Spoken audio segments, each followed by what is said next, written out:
Welcome into a new episode of the Bengals Beat Podcast. I'm your host, Kelsey Conway, here with my co-host, Mike Renner of The Messenger. He's back for his weekly segment with us. And Mike, I think out of all games so far this year, this is the one that I'm most excited to talk with you about because there's just so many awesome storylines in this game, and there's so much on the line. I wouldn't say there's a ton on the line for Baltimore, but and we can talk about it later, but their schedule is a gauntlet. And yes, they're off to a hot start, but if they slip up here and drop a few, then it doesn't look, as easy because they've got to go on the road to the West Coast twice. They still have to play the 49ers. They have a lot going on there. And Bengals, having just lost to the Texans in a game that they've thought that they should have won, like there's just so much there. But before we get into all the different storylines, would you say right now this is the best Thursday night game on the NFL slate so far this year? Oh, 100%. I don't even think it's close. And now I went to one. I went to the Lions-Packers Thursday night game earlier this year. Oh, right. And I hope it turns out better than that one turned out in terms of like excitement, because that one was over by halftime. But yeah, this one, and even like the timing of it too is perfect, because I don't want to call it a must win for the Bengals. Like they still are, tied with the Texans right now for that final playoff spot. But like, and, I still think even if they lose this game, have a solid chance of making the playoffs. But if they have any hope of like getting through the AFC, aspirations of the Super Bowl, which is, the expectation every year when you have Joe Burrow, this is a game you have to win. Like if you want to win the AFC this year, you better show it right now, because if not, you're going to be traveling on the road every single game in the playoffs. And it's a dogfight this year. There's just too many good teams. It's not, maybe there's no elite team in the AFC, but every team is good that's going to be making the playoffs. So let's back up to the Houston game, and we won't get into it because, the Bengals play on Thursday and it's time to change our focus to Baltimore. But one observation I had after the game, and having now covered Burrow for 3 years, I'm kind of like used to this. But in the locker room after the game, there wasn't like yelling, screaming, like angry. It was just like a somber silence. And Burrow sat at his locker in silence and just stared into space for 10 minutes before he didn't even like take off. Usually he takes a shower and changes and comes and does his press conference. Like he didn't even do that. He just went straight in the press conference room after sitting there for 10 minutes.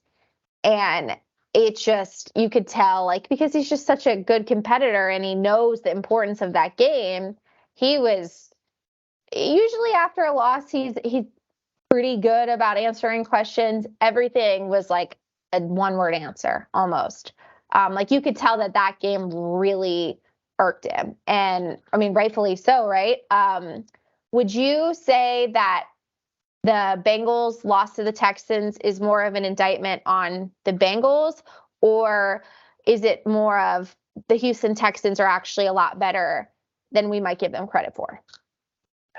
That's a great question. I think the Houston Texans are a lot better than people give them credit for. Like I do think that football team, especially the defensive side of the ball, and now, I don't think the Bengals offensive line played well by any means. And it's still for my money, the biggest worry about this offensive line, about this team going forward. But the improvements they've had from guys like Jonathan Grenard, Sheldon Rankins, who had monster games against the Bengals, like I think that side of the football has gotten underrated for the Houston Texans here. Everyone's talking about CJ Stroud, but their defense playing very well too. So the Texans, I think, are legit. But yeah, to go back to Burrow being like, when it's Burrow and Boyd, probably the two most respected guys in that locker room on the offside of the ball, when they're like, those are the two guys who make like the big mistakes down the stretch, it is hard. Like it's it's a tough pill to swallow when that is the case for you. It's just like, those are the guys you expect every week will show up. And it's usually the other guys we're here talking about why things didn't go the greatest. And so when Boyd drops that and then Burrow makes, some of the picks that he threw, you're going to feel, it's going to leave a bad taste in your mouth, because that you left plays out in the football field they should have made. Well, it was crazy because the Bengals didn't deserve to win that game. And the fact that they were still in it until the end with a chance to win speaks to just how good the Bengals can be with Burrow. Because, I mean, if Burrow doesn't drop that dime to Chase down the field. I mean, that game was looking like insane. it might be a blow. Yeah, that was Brian Callahan said that might have been like top 2 of most ridiculous plays Joe Burrow has ever made. And the fact that Jamar Chase's back is like in shambles, and that everything about that was just ridiculous. Yeah, and like if he puts it really anywhere else, it slows him down enough and he gets caught, but it was just like it didn't break stride, man. That was about as good as throws I've seen from Burrow. It's funny because literally when Burrow had that famous line a couple years ago that was like, F it, Jamar's down there somewhere, like that's really like how they operate. It brings up questions though, and there's a couple topics that I wanted to get your thoughts on, and specifically one at the end that I think your research and analysis on the draft can really help provide our listeners some insight here. But before I ask you about that, because those are more defensive questions, do you worry at all? So the Bengals had 5 punts in a row. After they had their opening drive, they went down and scored a touchdown, 5 punts in a row. Outside of that San Francisco game, they have had a lot of games where they just go into these slumps, and they rely on how they played at the beginning of the game and at the end to get them through. And when you go through the AFC teams that they might have to play if they make it in the playoffs, and I mean, even forget about the playoffs, like down the stretch, like they've got games coming up against the Ravens, the Jacksonville Jaguars, the Chiefs, the Browns, the Steelers twice. Like they still have some really good teams to play. Do you worry that, and I know you have to also factor in T wasn't playing, right? Are they too reliant upon Jamar and Joe's just ability to go off script and just play like backyard football there and just throw it, Jamar's down there somewhere? I don't think so, because I don't think it's any different than it was the last few years, right? Like that's just what they do. It's when you have guys like that are that good, you want to rely on it because you think they will be, over the long term, over, 17 game season, playoffs, whatnot. You trust Burrow to be more consistent than Joe Mixon in the running game, right? Like you trust him to figure out the answers. And yeah, he might go into a few drives where he doesn't have answers, but in the long run, you don't get, the big explosive play to Jamar Chase without, calling as many passes as they did in that game. 47 dropbacks. Like that's kind of just the risk you run. And when you, again, don't have a elite offensive line that allows you to really run full drop back concepts, deeper, longer, down the football field, intermediate concepts consistently, then you're going to rely on shorter plays to kind of lull defenses to sleep, shorter passes to lull defenses to sleep. And if those get taken away, you have to put up so many of those in a row to drive down the length of the football field. A few mistakes here and there, all of a sudden, that's how you punt as many times in a row as they did. So that's just kind of the way of the world. You wish you had the better offensive line that could afford him more time and basically allow you to play a different brand of football. But that's kind of just the way you have to operate right now with where you're at with this offensive line. And it's just going to look a little inconsistent until they start to play better. And that's, will that ever happen with this line? TBD. So that's what I want to talk about is the offensive line. The problem here is they've spent an obscene amount of money on this offensive line to get it to be better. And I just wonder, I think they masked some of their deficiencies, like against San Francisco, they held their own. Do you think I did not think Orlando Brown had a very good game last week against the Texans, and Sheldon Rankins just blew up everything in the middle. Alex Kappa had a tough day, and it's kind of been an up and down season for him and to his standards because, I mean, they said before he got injured last year that he was playing as well as any guard in the NFL. Where do you think the Bengals offensive line issues come from? Do you think it's scheme? Do you think it's coaching and technique, or do you think it's the players, or is it all of the above? I mean, they could do more to alleviate it via scheme, right? They definitely could. You could run more under center play action. You could run, and especially I think they should when guys like T. Higgins are out. I wish they did do more max protection and get more you don't want your third tight end getting 7 targets in this game, right? Like you would rather he's in as an extra blocker, and then you have a little more time for Jamar Chase to get open. You have a little more time for Tyler Boyd to get open. I think that's when I start to question, is when they don't have all those guys out there. When you love giving Joe Burrow all 5 options because he can usually pick the right one when that's the case. But sometimes, sometimes there is no right one when that 5th option is the guy you don't want to be throwing to. So like, I do think that that's where I start to worry, is when Trenton Irwin, Tanner Hudson, Drew Sample are like the guys out there. It's like you'd almost rather have them in the block so that Joe Burrow has more time so that he can create to get to the guys who are the true playmakers of that offense. Mm-hmm. So I think that's when I start to question kind of the offensive philosophy.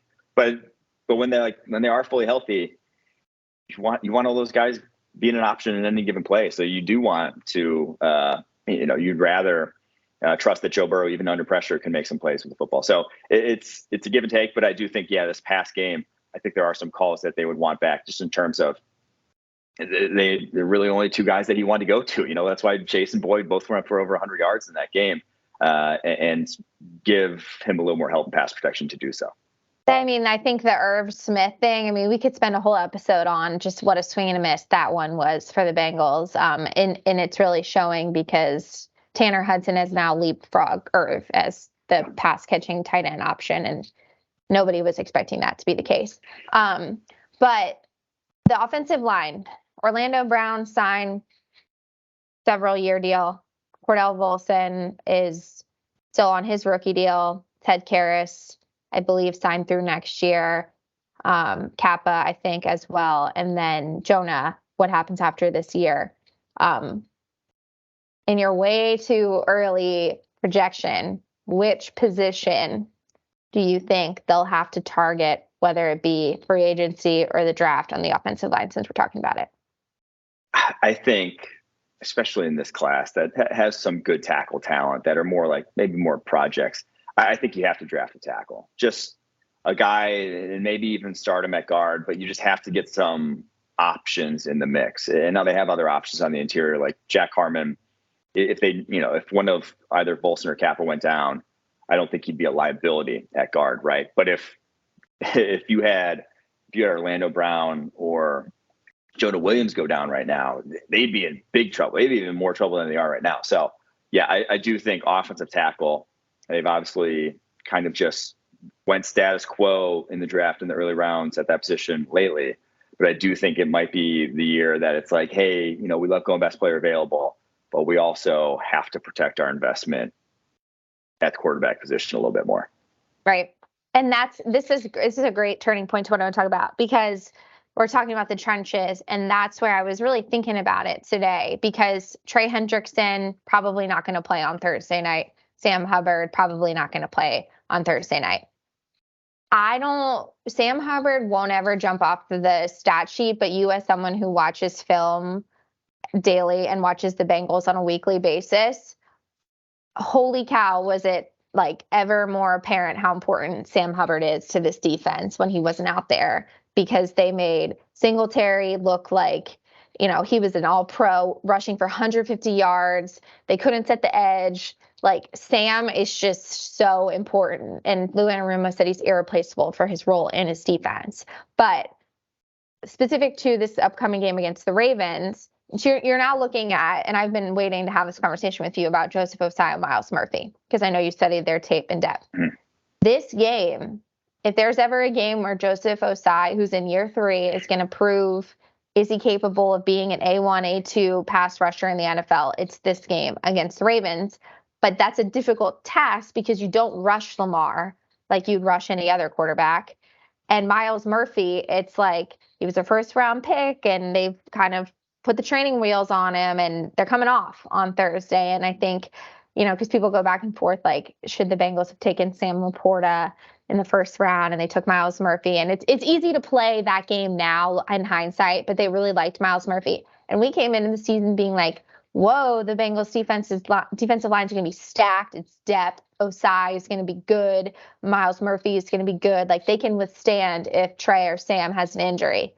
Now you're looking at it, and I think there's so many question marks about those two, but I also wanted to ask you about the Bengals in the last couple of years, when you really go through it, and we can spend more time on this in the offseason, but like they've swung and missed on defensive linemen in the draft, whether it be Zach Carter, who the fact that they don't have someone behind DJ Reader who can really clog up the middle and really serve as a tough interior pass rusher. They cut Jeff Gunter. They have not gotten enough out of their rounds 3 to 6 defensive linemen over the last 4 years. And I could bring up the list, and we'll spend more time on the Ravens, but the drafting of these guys in the trenches on the defensive line has been a topic of conversation with the Bengals. Yeah, you would hope to have gotten more out of these guys at this point, and especially Osai, and especially Murphy too. But the thing about the Ravens and facing Lamar in particular is that it's not necessarily about how physically talented you are to defend Lamar. It's about how disciplined you are. It's about can you read and react at a high rate? And that's what I worry about when you're forced to play guys like Osai, who hasn't played a ton of ball, even in his career hasn't played a ton of ball. And Myles Murphy, who that was kind of like his worry coming out, was like, speed of the game, is it too much for him? So physically gifted, but is like it going to all turn on? In this game, the speeds, like the option runs they do, the window dressing they put on their run game, it asks you to watch and read a lot post snap. And that's something that I do worry about their edges being able to handle in this game. And that's why you want a guy like Sam Hubbard's tremendous at that. That's, why he's out there darn near every single snap of every single game. It's not because he's the most gifted pass rusher, it's because he's not going to make mistakes in the run game like that. Not going to make mistakes as a pass rusher, letting guys outside the pocket. So it's going to be trial by fire, right? It's I'm not super optimistic, but if there's any game that's going to be like, hey, welcome to the NFL, time to show up, it's going to be this one for those two. Well, so I asked Lou Anarumo point blank on Monday, and that's, what I really like about both the Bengals coordinators is they're so forthcoming. And I said, would you have hoped Joseph Osai is further along than he is? And he said, yeah, he said his injuries have held him back, but he said, we need more consistency from him. And this goes back to the whole conversation about there were so many people that questioned why Joseph Osai was playing in the 3rd preseason game when he sprained his ankle. And Zach Taylor said he needed the reps. So the Bengals have been waiting for more consistency from Osai, and that's why he hasn't been on the field. And he said, he had some good plays against the Texans, but there weren't enough consistent plays from him that leaves them being like fully comfortable. And then with Myles, you nailed it. I asked him what's been the biggest challenge, and he said just the speed of the game and trying to get all of it down and getting that all working for him to be able to go out and play like he is. Who do you think is more talented, Myles Murphy or Joseph Osai? I think it's Myles Murphy. Honestly, Myles is like freakishly talented, truly. Like he really is right up there with, there's like a few guys who are kind of in their own tier of athletic ability, but he's probably like tier 2 in terms of edge rushers, just in what he can do. Now that's like, it doesn't mean it's not the end all be all, but it's a great starting point for that position because, it's as much as it's, we're talking about the speed of the game. It's still a simple, your role in any given play is still simple. It's just getting reps at it, repeating it, simplifying that role as much as possible, and then just like not having to think at some point. You're hoping at some point he's played enough football, has seen enough things that their thinking is gone. He's just playing fast. And then when he wants to play fast, he is just explosive and strong as can be. So you see it in flashes, and you've seen it in flashes this year, but still really far behind in terms of the down consistency. So based off what you watched in week 2 when these two teams won, obviously the Ravens beat the Bengals, but it was close. The Bengals had their chances to take that game and win, and that was really the first game where Burrow looked healthy before he re-injured his calf at the end of that game, and then that started the clock again for when he was going to get that calf better. What do the Bengals need to do to contain Lamar? Like, what did you see the Cleveland Browns do that maybe the Bengals could replicate this week? Well, the Browns have an insanely talented defense. I don't think there's anything you can really do necessarily to replicate like what the Browns throw at them. But I do think that this passing offense is not like they have undersized wide receivers. They don't have a lot of guys that are truly, physical presence on the outside. And the way that offense is run, it's a lot of over the middle of the field stuff. And that's what the Bengals do a really good job, in my opinion, of taking away for a lot of different teams. Is those linebackers are very disciplined. They kind of they just do a very good job of defending the middle of the football field. So I think forcing Lamar to throw outside the numbers is going to be a key to this game. That's where he's probably the worst at, his pure go balls on the outside. I think you're going to give some of those up in this game because you're going to want to play a little tighter in to the middle of the football field because that's where Lamar likes to throw, and he's just not as good when he has to throw outside the numbers. And he misses, he even missed in this past week a number of go balls on the outside that could have been bigger plays. So I think that is a matchup that I think they can win is versus the passing game. I'm more worried about the other side of the football, passing against this Ravens attack, because they just do so much defensively and have so much speed in the middle of the field and their linebackers and Kyle Hamilton, their safety, that they present a ton of problems with a quick passing game that you can, if you want to try to quick pass against this team consistently, that they'll make you pay eventually with it because of how much window dressing and how much they put on any given play, even like early rundowns they're disguising. So I think that's the biggest thing is how to get around that because I feel, this isn't 4 years ago Lamar. What was it, 2019 Lamar against the Bengals where he just ran wild in 2 games against them. I think this is a defense that's much better equipped to handle Lamar Jackson and that offense right now. But it's just, they're probably still going to score in the 20s. Can you score in the 20s against this Ravens defense? Well, between these two teams, it almost always comes down to one possession. And it usually comes down to the turnover differential. And last year when the Bengals played at M&T Bank Stadium, it was a night game. Joe Burrow's buddy, Patrick Queen, picked him off. And, that ended up being a really pivotal point in the game. And then they weren't able to win from that. But it's certainly the Bengals are going to have their work cut out for them because going into what's going to be a crazy environment on Thursday night is going to be challenging. If you had to pick one matchup, whether it be on offense or defense, that intrigues you the most just as a football mind, what is it? That's great. I mean, I think Jamar Chase against Marlon Humphrey is always must-see TV. He gave him, over 200 yards? What was that, a couple years ago? Mm-hmm. So I think that's Marlon might not play.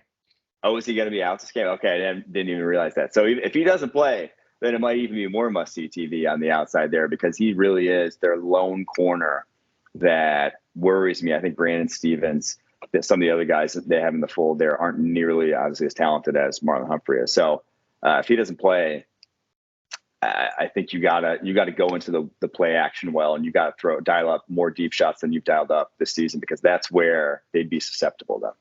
Yeah, he left the game with an injury, but I feared that it might be a torn Achilles, but it wasn't torn. It's just strained. So I haven't gotten the injury report yet today, but he might not play. There's a couple injuries that Ronnie Stanley might not play either. So that could be beneficial. But I mean, I think the Bengals are kind of used to not seeing Ronnie Stanley. He's had a rough go around in terms of his ability to stay on the field, which is a bummer.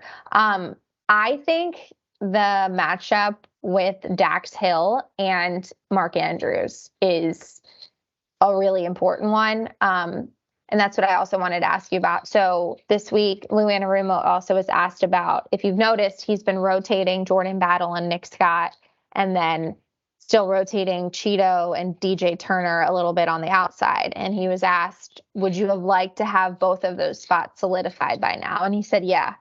And then he was asked, well, why do you keep playing them? And he said he feels like the both of them give them the best chance. And that basically means not one of them has solidified the spot enough where he feels like they should play all the reps with full confidence.